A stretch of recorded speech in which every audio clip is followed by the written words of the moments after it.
friends. The topic of today's discussion is going to be how to create color choices in order to create a useful underpainting, what I call a useful underpainting. I'm a landscape painter, and because of that, I tend to really like doing underpaintings. You'll find a lot of landscape pastel artists do underpaintings. And my favorite kind of underpainting is a hard pastel with alcohol underpainting. And I like this because when I'm doing a landscape such as this picture from Montana, what I'm looking for is to establish the value shapes that are in the landscape. And I find that using alcohol and hard pastel allows me to choose the right value to begin with and to retain it. Whereas with watercolor, I find it much more difficult to retain the values in there. So this is my favorite kind of underpainting. It's what I teach a lot. And of course, I'm going to choose a surface that I know is light enough so that I can add color on top of it, and that I know can take alcohol and not buckle. So my favorite surface is generally UR 320 grit, and I usually have it mounted on various surfaces. So why do we do a wet underpainting? Why do it? Well, I've come up with 5 reasons. The first one is a pretty simple one. If you're working on a paper like this with a lot of grit and a lot of surface, if you start right out with a hard pastel, so you've got a dark area, a lot of that white surface is going to show through. It's going to show through, and it's going to drive you nuts, okay? But if we just put a little alcohol on this, it's gone. It's just completely gone. So that's the first really basic reason. It's just a really nice way of covering up the light color of the surface. Number 2, I find that quickly doing an underpainting like this helps me get over the fear of putting the first piece of soft pastel on the paper. When I do an underpainting, I can work relatively quickly. I'm using hard pastels, not soft, and it's just easy to get in there and do it. And then when I go to use the softer pastels, there's a lot of color there, so I don't have the fear of working on this, pristine surface. And that can be helpful to a lot of new people. And likewise, this leads to the third reason, which I call a roadmap. For me, when I set out the value shapes of the painting, I feel that I have created a roadmap. It's all there in front of me. I can take my time. I can work as slowly or as quickly as I want to, because those value shapes are there, and I know whether the composition is going to work. So the fourth reason is, of course, the value shapes, that it does set out those value shapes. And what's important about those? Well, that's what tells you whether you have a strong composition or not. And composition, as we all know, is really critical. And by doing the underpainting, we can see whether we have a good composition or not. And it's still not too late to make some changes. Even though it's set into the paper, you can add some more. You can draw over it. You can still evaluate whether you have a good, strong composition. And if you've done it well, you can have kind of an abstract underpinning for your painting. So this brings us to the 5th, and perhaps the most perplexing reason for doing an underpainting. And that's to be able to use color, lots of color. Maybe the colors that are completely different from what is actually in the painting.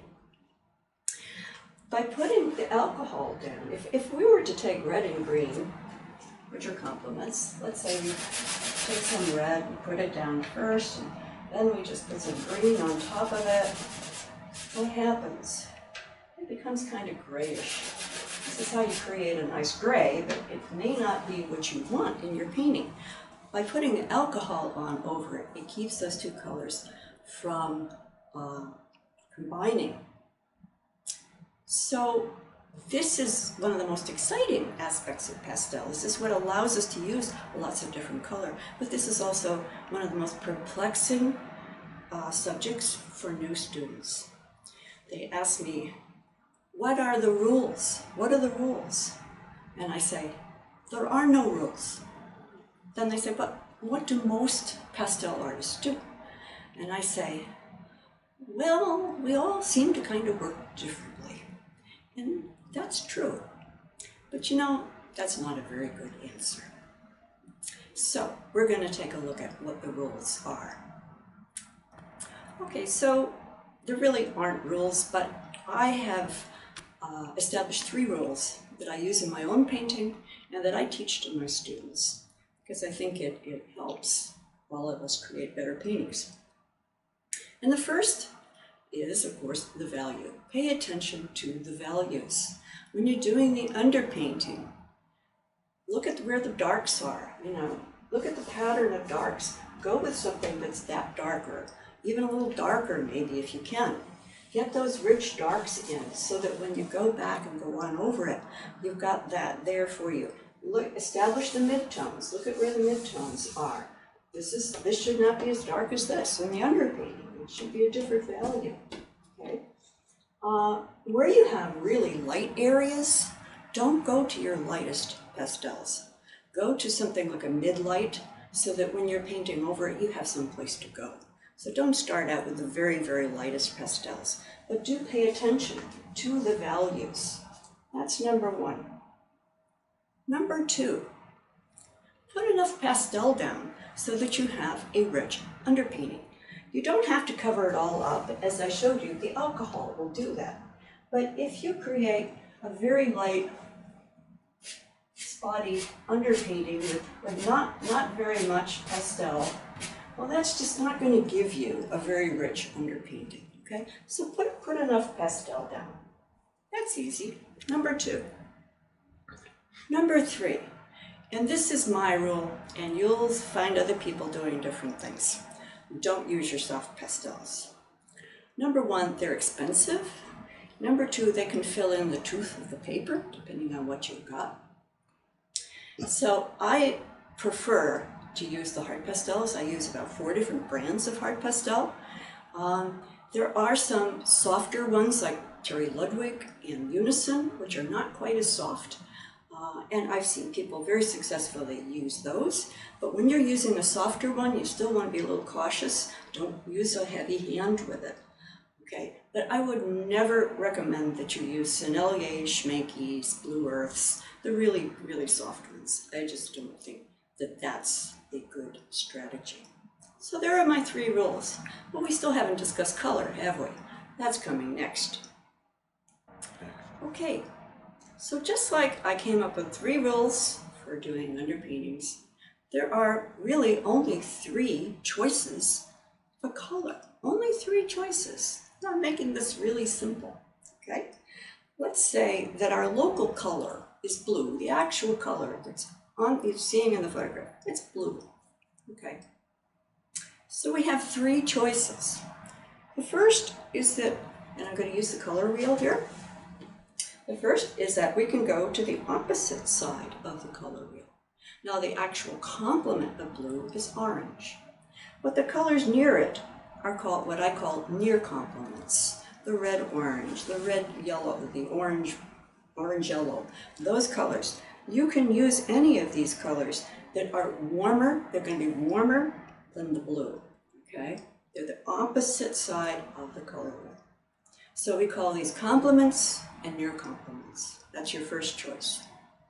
Number 2, we could use the colors that are on the same side as the color wheel. The cool colors, the violets, the blues, the blue-greens, the cool greens, okay? We could use those colors because they're close, much closer in temperature to that color. So what are we talking about here? Temperature. I just mentioned that word, temperature. Not value, because we've already decided we're going to use the right value of whatever color we choose. But now we're talking about color temperature, warm and cool temperatures, okay? So that's our second choice, analogous colors. What's our third choice? Local color. We could use blue. We could use blue. And there are cases, we're not going to use that as often because it's not going to be very interesting, but there are cases, and I'll tell you about some, where that can be most useful to you. Okay, so those are the three choices: complements or near complements, analogous colors, local color. Simple. Well, how do you make the decision which one you're going to do? So I've come up with an idea, some new terminology. When we look at a photograph, thinking about what are the challenges in the photograph and what are the possibilities of the photograph. And by challenges, what I'm referring to are the areas that might be more difficult to paint. Okay, the areas that might be more difficult. In this little photo here, perhaps this area might be more difficult to paint. There's a lot of different things going on in there.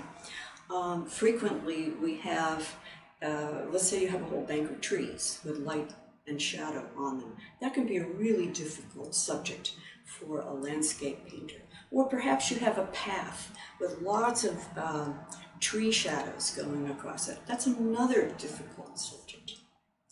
So I find in cases like that, it's probably better to use the analogous colors so that your warms look warm and your cools look cool. You know that this is, you don't have to use the actual color.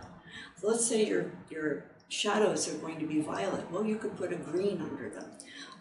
Let's say your path is going to be warm ochre. Well, you could start with a pink or some other warmish color. But at least you know where the light and shadow areas are going to be, right? So that's when I might use the analogous colors, is when I have something that's difficult and it won't be as hard for me to cover that up because it's close to the actual color.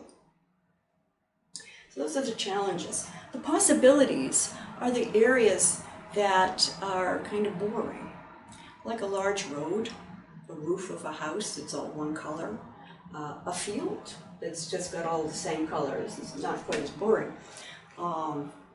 So areas like that, where, or even a big flat sky with nothing in front of it, those are areas that could benefit from having some vibration of color. And so by using the complement or a near complement, we can get some of that little color coming through. It's not going to be hard to cover that up because it's just sitting there, you know. But by having that color vibration, we can make these boring areas a lot more interesting, okay? So those are possibilities. Now, but when would you use the local color? Well, the local color, you know, let's think about this picture right here. Let's just think about it in terms of the challenges and possibilities. So the challenges are this area here, this area over here. They're kind of complicated. And so I think that by going to analogous colors, colors that are in the same temperature range and the right value, it'll make it easier for me to do this. You know, perhaps some browns and dark greens and such, some of the actual local color even, okay? These fields are not too difficult. These fields are not difficult. Even the trees aren't. The trees could be a nice red-violet. They're just small. They're not too difficult to see. The fields are not difficult. This mountain back here, this isn't difficult either. It's just a nice flat color. I could imagine using this nice brown carandash color under there. It'd be really nice. Then we get to the sky. That sky is a lot of clouds in front of the blue sky. A lot of clouds. The clouds aren't really dark. I'm thinking, well, what if I was to actually use the local color, the blue and the aqua, under there, and then I put the clouds on top and I can let that color come through? That might work really nicely. So there's an idea for local color. So what I'm trying to say is that you don't have to make a decision, use just one approach. You can use analogous color in one part, you can use complements in another, you can use the local color where it's going to help you. This is all what adds up to me as doing a useful underpainting. And now we're going to take a look at a couple more photos and discuss the challenges and possibilities in them. So we're going to take a look at a couple photographs, and both of these are from my beautiful hometown of Mattapoisett, Massachusetts. I was hoping to get there this summer, but I won't be, so I'll be painting it instead. So my first picture is a spring picture. This is the waterfront down here with some happy little sailboats in it. I like that. What I like about this picture, of course, is the blues. The blue water and sky, the blue mailbox, the blue shutters on the house. These boring things are forsythia bushes, and they're going to have yellow flowers on them. I'm not going to paint them like this. I'm going to put yellow on them. So I'm basically going to have a yellow and blue composition here, color scheme. So what are the challenges? Well, first of all, this tree is a challenge. It's a bare tree. It's got a lot of branches. It's in front of this sky back here. I haven't done a compositional sketch. Not sure maybe I'm not going to include this tree, but if I do, assuming I do, then, putting this over here may be difficult. So I may not want to use something like orange or even bright yellow or something under this sky. I may want to go with a green or analogous color that'll be easier to accomplish that with. The forsythia bushes, that's a challenge, right? That's a challenge. Well, it's a challenge because I don't even see the yellow, but they're going to be a little more complicated. But I'm actually looking at this and thinking, well, if these are yellow, if I actually started them out in the color they are, the actual local color, that nice kind of brownish color, then put the yellow on over, that could work really nicely. And maybe I'll add a little bit of violet into the shadow areas because that's the complement. But I think that's what I do there, and then I can add the yellow. So those are kind of the challenges. The possibilities? The possibility is this roadway. It's not very interesting color. It's warm, relatively warm color. The shadows are not interesting, but that's composition. We'll have to deal with that. But so I could put a different temperature under here and warm that up when I go on top, and make this a lot more interesting than it is right now. So let's say I put some kind of cool color under here and a little warmer color on top. That will provide some vibration there. The mailbox is another possibility. It's relatively flat. There's nothing there in front of it, so it's going to be easy to paint it. Would I want to put something like a bright red orange under there to give it a little bit? Maybe not. I don't know. Maybe a green. But those are possibilities because this is relatively easy to paint. So here's another possibility, and that's this grassy spot, which is really quite ugly. And I could start this out with much warmer oranges and such, and put a little more grass on top and make that into a much nicer part of the painting. So those are some of the challenges and possibilities of that picture. That's spring. Let's take a look at fall in Mattapoisett. And here's a picture of the Neds Point Lighthouse from Pico Beach. Now in this case, what we have a completely open sky and water. Really, it's going to be really easy to paint that. It's open. There's nothing really in front of it, no big trees or anything.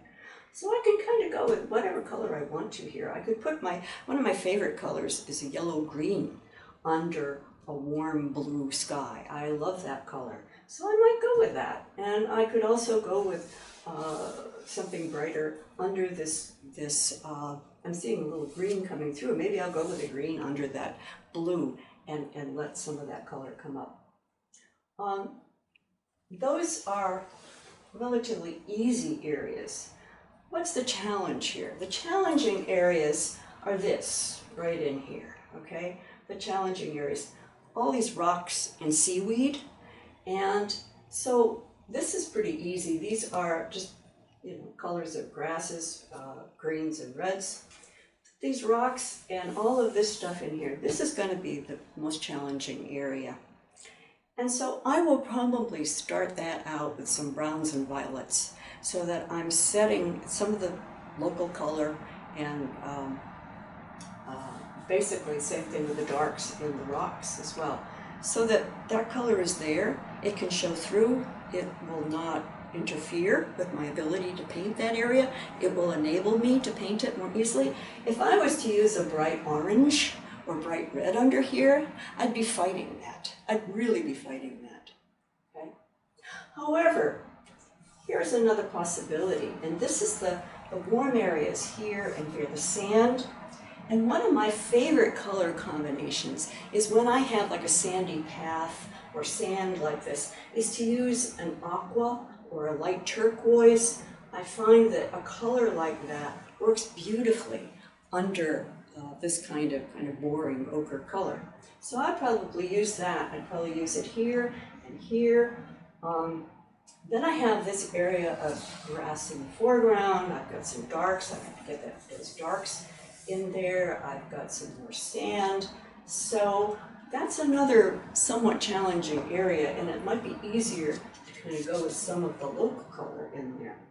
But those are all things I'm thinking of. I hope that this helps you, particularly if you're new to doing underpaintings, to think about what are the areas where it will be easy to paint it, and it would be really useful to have some interesting color showing through and some color vibration. What are the places that are going to be difficult? We're using a more analogous or even local color approach would be the most useful for you. Okay, thanks so much. In my next video, I'm going to actually do an underpainting for you. Thanks a lot. Stay well.